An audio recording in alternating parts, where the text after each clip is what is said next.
오늘 말씀 보니까 오늘은 이제 우리가 옛 시대에서 새 시대로 넘어가는 새로운 이정표가 되는 시점입니다.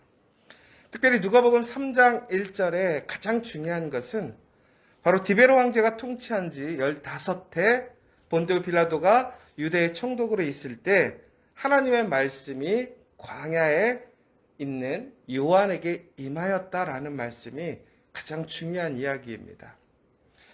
오늘 이 이야기는 여러 가지 의미를 포함하고 있습니다. 우리가 어제도 보았듯이 하나님의 말씀은 단순히 우리가 알고 있는 그냥 신화나 이야기가 아니라 바로 우리의 역사 가운데 실제적으로 일어나고 있는 우리의 삶과 동일하다는 것입니다.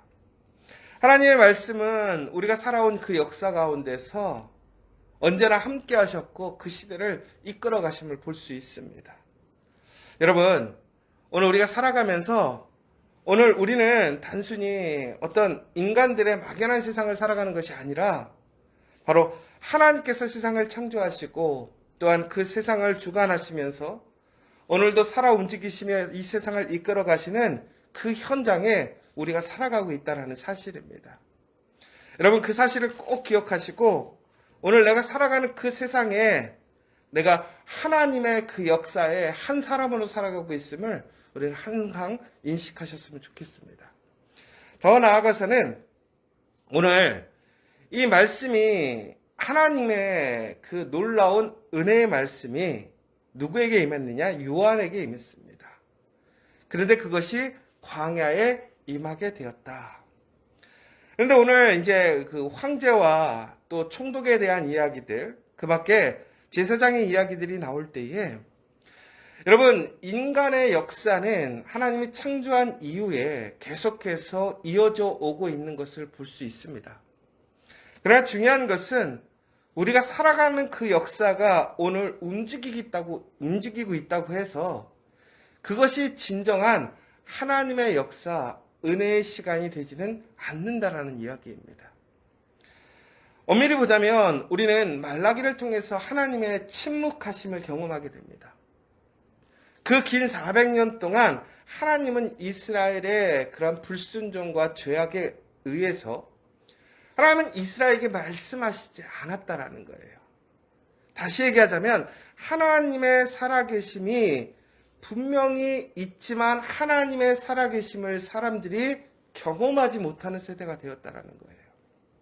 그런데 오늘 하나님의 말씀이 광야에 있는 요한에게 임했다라고 나와 있습니다. 그러니까 하나님의 말씀이 임했다라는 것은 우리가 말씀의 성경을 통해서 보면 하나님의 선지자나 예언자들에게 하나님의 그 놀라운 메시지가 임할 때 임하는 사건이거든요. 오늘 다시 얘기하자면 400년의 침묵 속에서 하나님의 말씀이 다시 우리에게 오는 시점이 된 거예요. 더 나아가서는 이제 구약과 신약이라는 새로운 시대, 구분짓는 그 이정표가 되는 새 시대를 여는 그 첫 시작이 되고 있다는 사실입니다. 그런데 그 첫 시작이 무엇으로 시작되어지느냐? 바로 하나님의 말씀이 임하심으로 그 시대가 시작되었다는 거예요. 새로운 시대가, 새로운 시작이 시작되었다는 거예요. 여러분, 우리가 2022년을 새롭게 시작합니다.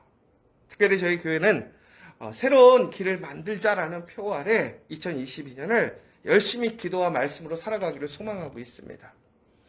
그런데 여러분, 바로 그 새로운 시작의 그 출발점이 뭐냐? 인간의 어떠한 작정과 결단이 아니라는 거예요. 무엇이 돼야 됩니까? 하나님의 말씀이 임하심으로.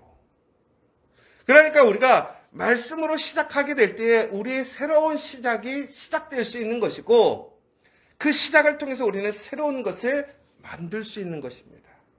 다시 얘기하자면 우리가 만드는 것이 아니라 하나님께서 인도하시고 이끌어 가시는 그 역사에 우리는 참여함을 통해서 하나님의 영광에 참여할 수 있다는 사실이에요. 사랑하는 여러분, 오늘 우리의 시작을 말씀으로 시작한다는 것은 바로 오늘 우리의 하루가 다시 새롭게 시작한다는 사실을 믿으시기 바랍니다. 과거의 삶, 옛 삶이 아니라 이제 우리의 오늘의 삶은 새로운 삶이 시작된 거예요. 하나님의 은혜의 삶, 하나님의 구원의 삶, 하나님의 놀라운 회복의 역사가 그 말씀의 임재함을 통해서 새 시대가 열리게 되었어요. 신약의 시대가 되었어요. 아주 제한되어지고 선택받은 사람만에게 주어졌던 그 말씀이 이제는 예수 그리스도를 통해서, 복음을 통해서 누구든지 예수를 믿는 사람에게 하나님의 놀라운 그 구원의 소식이, 은혜의 소식이 전해지게 되었고 그 능력을 소유하게 되었다라는 거예요.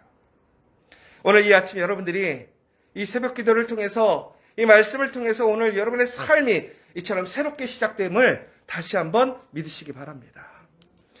그런데 오늘 요한에게 하나님의 말씀이 이렇게 임하게 되었을 때에 또 한 가지 놀라운 사실이 하나 있어요. 지금 세상의 많은 권력자들이 세상의 중심에서 계속해서 세상의 중심의 인물들로 바뀌어가고 있는 것을 보게 돼요. 많은 사람들이 세상에서 그 자리를 위해 얼마나 싸우고 또 얼마나 많은 것을 서로 뽑고 빼앗으려고 합니까?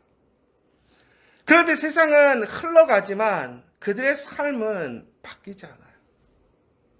그런데 오늘 세상이 화려하고 사람들이 누구나 소망하는 그 자리에서는 계속해서 사람들의 관심과 또한 많은 변화들이 일어나지만 진정으로 그 삶 속에선 구원이 없는 거예요. 은혜가 없는 거예요. 새 시대를 만들지 못하는 거예요. 여러분, 이처럼 사람이 바뀐다고 해서 세상이 바뀌는 것은 아니에요. 그런데 오늘 광야에 요한에게 말씀이 임합니다. 아무도 주목하지 않는 것이에요. 사람들이 그렇게 관심 갖지 않고 원하지 않는 장소입니다. 그런데 바로 그곳에 말씀이 임함으로 그곳에서 새로운 시작의 역사가 시작되었다는 사실이에요. 여러분, 우리는 이런 생각을 해요. 내가 살아가고 있는 삶의 자리, 내가 하고 있는 일들이 너무나 연약하고 부족하고 가치 없다고 생각할 때가 있어요. 여러분, 그러나 그렇지 않아요. 세상에 관심을 갖고 세상 사람들이 좋아하고 인정하는 그 자리를 통해서 세상이 변하는 것이 아니라는 거예요. 바로 말씀이 임하고 그 말씀의 은혜를 받는 사람이 그 세상을 변화시키는 것이고 새로운 시작을 열어가는 거라는 거예요. 그러므로 오늘 여러분, 우리가 말씀 안에서 하나님의 말씀을 소유하게 되고 말씀을 듣고 그 말씀의 응답을 듣고 나아가게 될 때에 우리를 통해서 우리의 삶의 자리가 그 새로운 시작의 놀라운 역사의 자리가 되는 것이고 또한 하나님의 은혜의 자리가 됨을 기억하시기 바랍니다. 오늘 그래서 여러분의 가정과 혹은 일터, 여러분들이 삶을 살아가는 그 자리를 존귀하게 여기세요. 사람들이 그 자리가 좋다 나쁘다 중요한 것이 아니에요. 오늘 내가 내 삶 속에서 살아가는 이 자리가 바로 하나님의 말씀이 임한 자리임을 믿으시고 그 말씀을 통해서 내가 감당해야 될 소명을 온전히 감당하게 될 때에 그곳에서 놀라운 새로운 시작이 되어지는 거예요. 우리가 어제 말씀도 보았지만 예수님께서 하나님의 아들이심을 알았어요. 그럼에도 불구하고 많은 것을 더 많이 알고 깨달았지만 예수님은 집으로 돌아가셔서 부모에게 순종함으로 하나님이 부르실 때까지 그 기다림의 시간을 그 예수님의 분분에 충성하셨던 것을 보게 됩니다. 여러분, 오늘 마찬가지예요. 광야에서 세례 요한에게 주어진 사명이 있어요. 여러분, 우리가 세상을 변화시키거나 혹은 우리의 삶을 변화시켜야 된다면 아마도 여러분들이 변화시켜야 된다라고 생각할 수 있는 그 힘이 있을 거예요. 그런데 오늘 세례 요한이 하신 것은 무엇입니까? 바로 그 광야에서 외치는 일이었어요. 여러분, 광야에서 외친다고 세상이 변화될까요? 여러분, 세례 요한이 그 광야에서 말씀을 선포하고 요단강에 가서 세례를 줌으로 인하여 놀라운 하나님의 새로운 시대가 일어날까요? 우리의 생각으로는 불가능한 일이에요. 말도 안 되는 일이에요. 그런데 어떻게 되었어요? 세례 요한의 그 외침이 사람들의 심령을 쪼갭니다. 심령을 변화시켜요. 그 마음에 있던 여러 가지 불순종과 불만과 세상에 대한 욕심에 그러한 모든 것들을 무너뜨리고 그들의 마음이 순전하게 되게 해요. 그리고 하나님 앞에서 거룩한 회개의 세례를 받게 해요. 여러분, 세례 자체가 우리를 구원하는 것은 아니에요. 그러나 세례 요한이 왜 세례 요한이 되었냐면 바로 세례라는 것은 내가 죄인임을 고백하는 거예요. 내가 아무것도 아니고 나는 모든 것을 이제는 내려놓고 철저히 내가 하나님 앞에 살아가겠노라는 그러한 작정의 표식을 하는 것이 세례라는 거예요. 그러니까 다시 얘기하자면 예수님께서 이 땅에 오셔서 우리에게 구원의 복음을 주실 때에 그 구원의 복음의 말씀을 들을 수 있게끔 만드는 것이 바로 세례라는 거예요. 그런데 세례 요한이 그 일을 행하려면 사람들이 많은 곳에 가야 되는 거 아니에요? 사람들이 주목하고 사람들이 기뻐하는 자리로 가야 되는 거 아니에요? 오히려 사람들이 외면하고 사람들이 찾아오지 않는 그곳에서 그가 말로써 말이라는 것은 뱉어버리면 사라져버린단 말이에요. 연속성이 떨어진단 말이에요. 그런데 그가 그곳에서 그 사명을 감당하게 되었어요. 왜 그렇습니까? 바로 이사야에 보면 그렇게 예언되어 있어요. 여러분, 참 놀라운 일이에요. 하나님의 말씀은 진정으로 우리에게 이처럼 온전히 성취된다라는 사실을 다시 한번 이야기해 주는 거예요. 세례 요한의 그 놀라운 사역, 그 새로운 시작이 광야에서 그 소리로 시작되어질 것인데 바로 그것이 바로 예수님의 그 놀라운 복음의 역사, 구원의 역사를 위한 준비의 사역이 된다라는 거예요. 주의 길을 평탄케 한다라는 거예요. 이것은 무슨 얘기냐? 주님에게 수고를 덜어드린다는 개념이 아니에요. 주님의 능력이 부족해서 우리가 길을 닦아놔야 된다는 얘기가 아니에요. 무슨 얘기예요? 주님이 복음을 선포하실 때 그것을 온전히 들을 수 있는 사람들의 마음밭을 갈아 놓으라는 거예요. 여러분, 그런데 그것이 어디에서 이루어졌다는 거예요? 광야에서 이루어졌다는 거예요. 그런데 그것이 어떻게 그렇게 역사함을 일으켰는가? 수많은 사람들이 와서 회개하고 그 은혜에 참여하게 되었습니까? 바로 말씀의 임재, 말씀이 임함으로 그렇게 되었다는 거예요. 오늘 여러분, 하나님의 그 말씀이 여러분에게 임하심을 믿으시기 바랍니다. 여러분, 중요한 것이 있어요. 세례 요한이 오늘 광야에서 말씀을 들었는데 왜 하필 광야였을까? 여러분, 광야는 엄밀히 보면 관심을 빼앗길 것이 없어요. 인간적인 목적에서 보면 광야는 죽는 곳이에요. 그러나 말씀이 임재하는 광야는 오히려 하나님의 말씀을 온전히 들을 수 있는 장소라는 거예요. 오직 주목하고 바라고 믿을 수 있는 것은 말씀밖에 없는 거예요. 여러분, 오늘 우리의 삶이 광야 같아 오히려 그것은 고난을 가장한 은혜이고 축복이고 기회의 시간인 것을 기억하십시오. 그러나 그 자체가 은혜고 기회가 아니라는 거죠.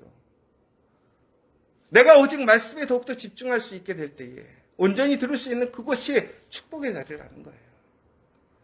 그러면 우리는 어떻게 해야 돼요? 하나님의 말씀을 온전히 듣기 위해서는 우리의 마음속에 있는 여러 가지의 것들을 내려놓기 시작해야 돼요.